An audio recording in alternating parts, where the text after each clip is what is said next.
Hello learners, welcome to IS Marathon and here I am back with the new lesson and Laxmikant की series है उसका एक lesson डाल रहा हूँ मैं यहाँ पे इंपॉर्टेंट है क्योंकि काफ़ी टाइम हो गया लक्ष्मीकांत की सीरीज भी हमको कंप्लीट करनी है। ठीक है, पॉलिटी की अब तक टोटल 10 चैप्टर्स हम कंप्लीट कर चुके हैं नई वाली लक्ष्मीकांत का।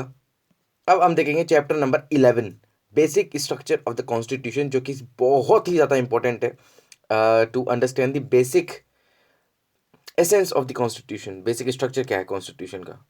सो आई गेस 37 लेक्चर्स अब तक हो चुके हैं। प्लीज़ उनको जाकर के देखना, प्लेलिस्ट की जो डिस्क्रिप्शन में उसका लिंक दे दूंगा। और प्लीज़ शेयर करो, जितना हो सके उतने लोगों के साथ को शेयर करो।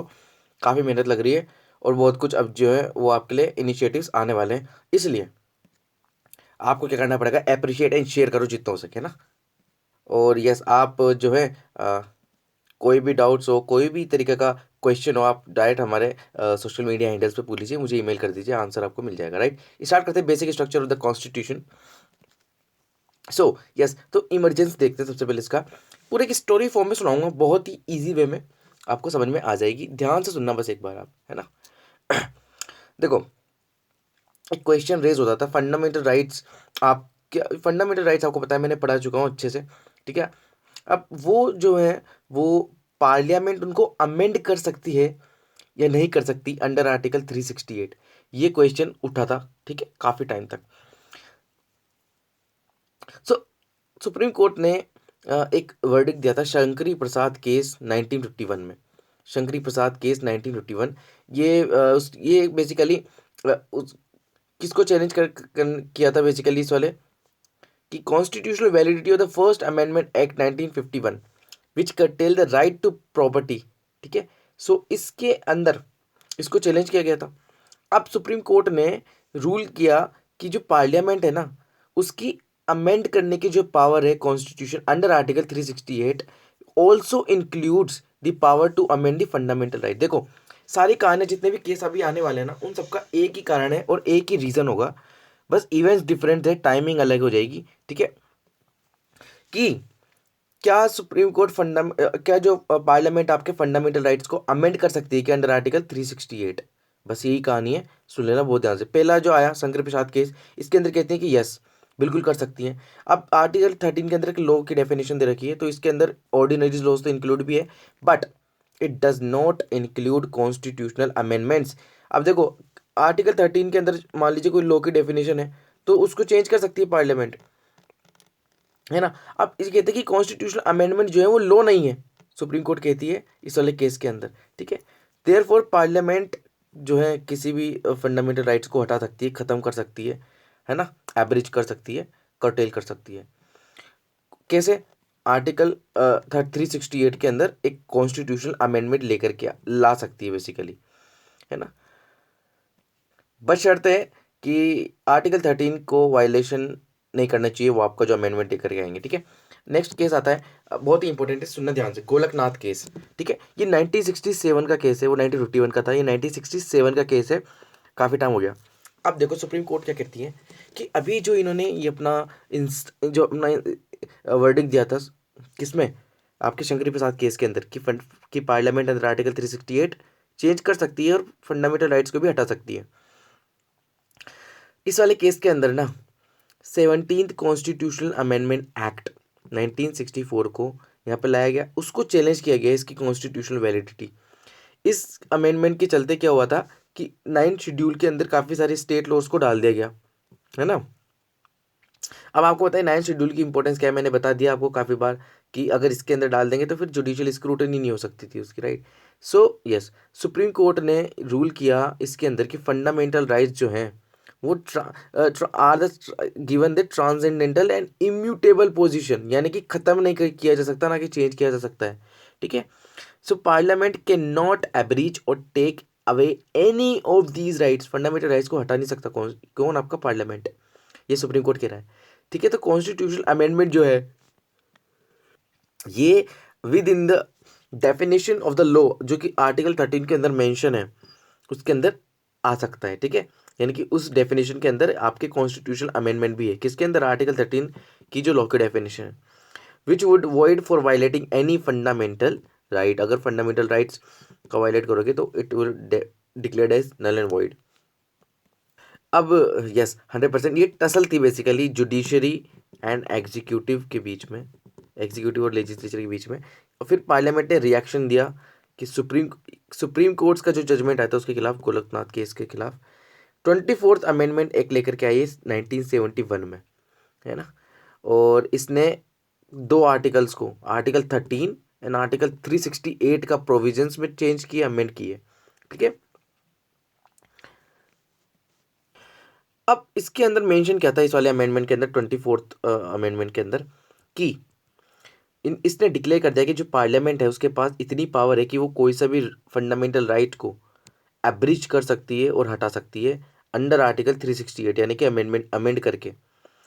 एंड ये जो एक्ट होगा ना will not be a law under the article 13।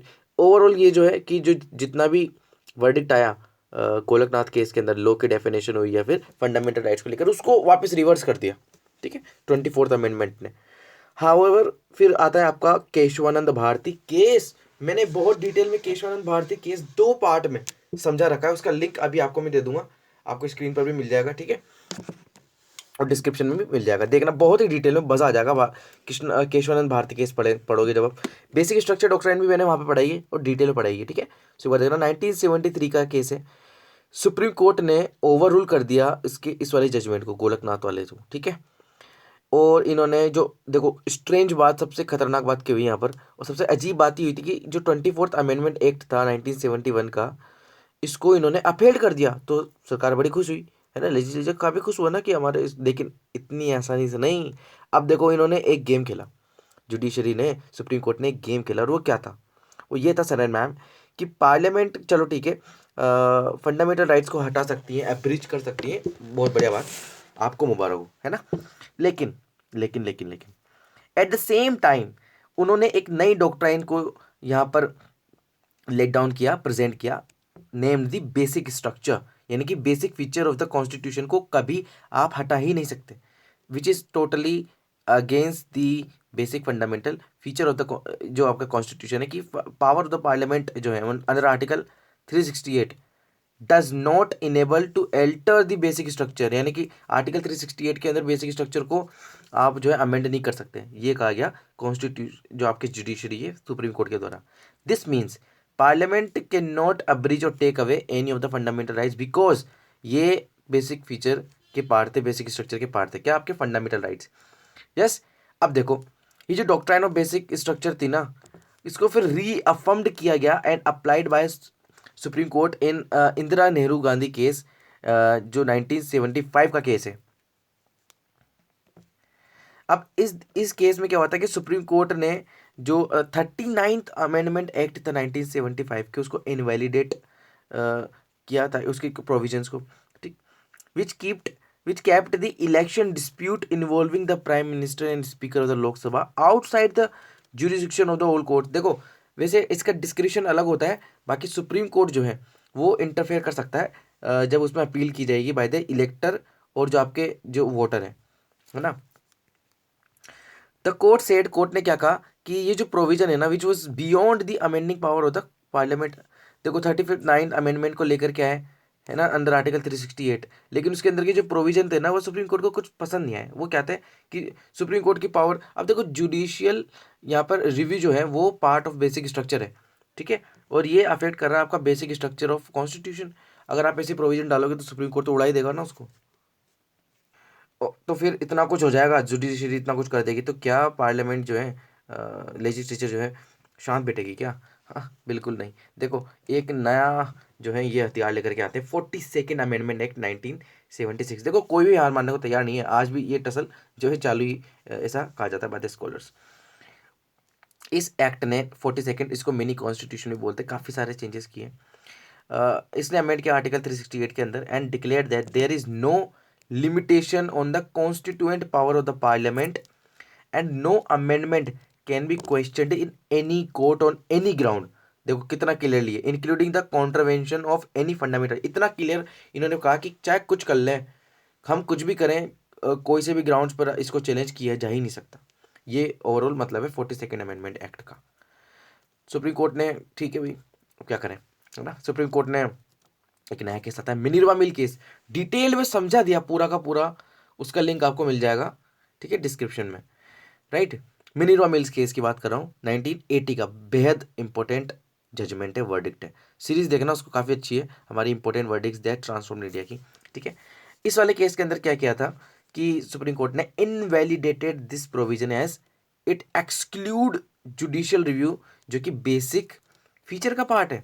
कौन सा? ये 42nd अमेंडमेंट एक्ट का ये वाला प्रोविजन जो है कि सुप्रीम कोर्ट नहीं कर सकती कुछ भी, हम चाहे कुछ भी करें, नहीं, ऐसा नहीं है। It's against the basic feature of the constitution. क्यों? जुडिशियल रिव्यू जो है इसको बाहर रखा गया इसलिए, ठीक है।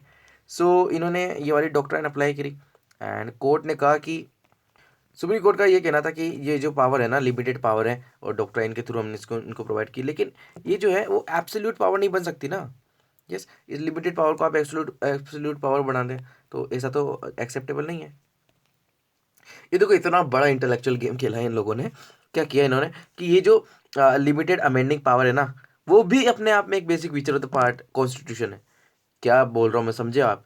कि जो पार्लियामेंट की लिमिटेड अमेंडिंग पावर है वो अपने आप में ही बेसिक स्ट्रक्चर डॉक्ट्राइन का पार्ट है, ठीक है। सो कितनी बड़ी बात है। इसका मतलब ये हुआ कि limitations on the power can not be destroyed, यानी कि पार्लियामेंट जो है, जो अंडर आर्टिकल 368 के अंदर अमेंडमेंट कर सकती है, expand can not expand it's amending power, ठीक है, क्योंकि जो राइट टू रिपील है and abrogate of the constitution है, एंड ताकि आपका जो बेसिक फीचर डॉक्ट्राइन है वो डिस्ट्रॉय ना हो, राइट। ओवरऑल जो लिमिटेड पावर है उसको आप जो है अनलिमिटेड वन नहीं बना सकते, यानी कि अनलिमिटेड पावर में ट्रांसफर नहीं कर सकते, यहाँ पर भी ये बात गई। अब एक केस हुआ था वामन राव केस का, वामन राव केस 1981 का। सुप्रीम कोर्ट ने इसके अंदर अधर किया था कि ये जो डॉक्ट्राइन ऑफ बेसिक स्ट्रक्चर है ना, एंड इसको बहुत ही क्लियरली कह दिया गया कि ये उन कॉन्स्टिट्यूशनल अमेंडमेंट एक्ट्स पर अप्लाई होगी जो अप्रैल 24 1973 के बाद आए। ये जो ये केशवानंद भारती केस के वर्डिक्ट का डेट है क्या? 24 अप्रैल 1973, यानी कि इसके बाद आने वाले अमेंडमेंट एक्ट्स और लॉज हैं उन्हीं पर अप्लाई होगा बेसिक स्ट्रक्चर डॉक्ट्राइन। अब एलिमेंट्स देख लो बेसिक स्ट्रक्चर की क्या है, लेकिन एक बात ध्यान से सुनना, अभी की क्या कंडीशन है पार्लियामेंट की। अगर आपसे पूछे पार्लियामेंट क्या अमेंड कर सकता है, देखो कोई सा भी पार्ट हो कॉन्स्टिट्यूशन का, अंडर आर्टिकल 368 पार्लियामेंट जो है उसको अमेंड कर सकता है, वो चाहे आपके फंडामेंटल राइट्स क्यों ना हो, ठीक है। लेकिन basic structure of the doctrine फिर भी बेसिक स्ट्रक्चर तो फिर भी अफेक्ट नहीं होना चाहिए, ठीक है। ये बात ध्यान रखना बहुत अच्छे से, राइट। सुप्रीम कोर्ट ने कभी डिफाइन नहीं किया कि क्या क्या एलिमेंट्स इंक्लूड होंगे, बस ये डिफरेंट जो वेरियस जजमेंट्स आए हैं और ठीक है, और जो बेसिकली इनके अंदर ही बताया गया है कि बेसिक स्ट्रक्चर क्या क्या है, एलिमेंट्स ऐड होते गए हैं, ठीक है। जैसे कि राइट टू लाइफ है, राइट टू लाइफ में अभी भी फिर डिग्निटी इंक्लूड हो गया, फिर आपके प्राइवेसी इंक्लूड हो गया, इस तरीके से। सो ये कुछ बेसिक फीचर है, जैसे कि supremacy of the constitution, sovereign democratic and Republican nature of Indian polity, ये सब secular nature, separation of power, unity, integrity, judicial review and जो डिग्निटी है पीपल की वो, उसके अलावा independence of judiciary, harmony, balance, rule of law, ठीक है, राइट टू लाइफ वगैरह, ये सब आपके क्या है, किसके पार्ट है? ये आपके पार्ट है, आपके जो बेसिक स्ट्रक्चर है। अब इसका इवोल्यूशन अगर हम देखें तो ये जो केसेस हैं इसके अंदर इतने इंपॉर्टेंट नहीं है ना। सो यस, एग्जाम के पर्सपेक्टिव से, लेकिन आप अगर आपको नॉलेज गेन करने का बहुत पैशन है तो आप इसको पढ़ सकते हो, राइट। कि केशवानंद भारती केस के अंदर इन वाले एलिमेंट्स की जो है एड किया गया था by the Supreme Court in the basic structure. Indira Nehru Gandhi case के अंदर इन एलिमेंट्स का जिक्र हुआ। फिर Minerva Mills, Central Coal Fields Limited act, Bhim Singh ji case, ठीक है। इस तरीके से ये सब केस इंपॉर्टेंट है। एस आर बोमाई केस है ना, Indira Sawhney case, Kuldip Nayar case, I R Coelho case, ये सब जो है Ram Jethmalani and Madras bar association case, जिनके अंदर ये सारे केसेस जो है ना उसके अंदर ही इनको ऐड कर लिया गया। और इसी के साथ यहाँ पर हमारा खत्म होता है पार्ट फर्स्ट। पार्ट फर्स्ट यहाँ पे खत्म होता है। अब स्टार्ट करेंगे नेक्स्ट लेसन में सिस्टम ऑफ गवर्नमेंट, जो कि पार्ट 2 है, ठीक है। तो पहला जो पार्ट था हमारा वो 11 चैप्टर्स का था। अब अगले लेसन में हम देखेंगे जो हमारे 4 5 एक्चुअली 5 है, ठीक है। जो सिस्टम ऑफ गवर्नमेंट है, part second, parliamentary system, federal system, central state relation, inter state and emergency provision. जितना जल्दी हो सकेगा उतना जल्दी करेंगे, लेकिन कॉम्प्रिहेंसिव है, ठीक है। यानी कि जल्दीबाजी मत करें, जल्दी करने की कोशिश करेंगे लेकिन जल्दीबाजी नहीं करेंगे, ठीक है। सो याद रखना, और आपको क्या करना है, रिवीजन करना है, जितना हो सके उतनी बार वीडियोस देखें एंड अप्रिशिएट करें हमारे एफर्ट्स को, काफ़ी मेहनत लगती है। और एक फ्री एजुकेशन प्लेटफॉर्म रन करना इतना ईज़ी नहीं है, आप सब समझते हैं, राइट? सो मिलते हैं अगले एपिसोड में, जब तक के लिए stay tuned and have a nice day.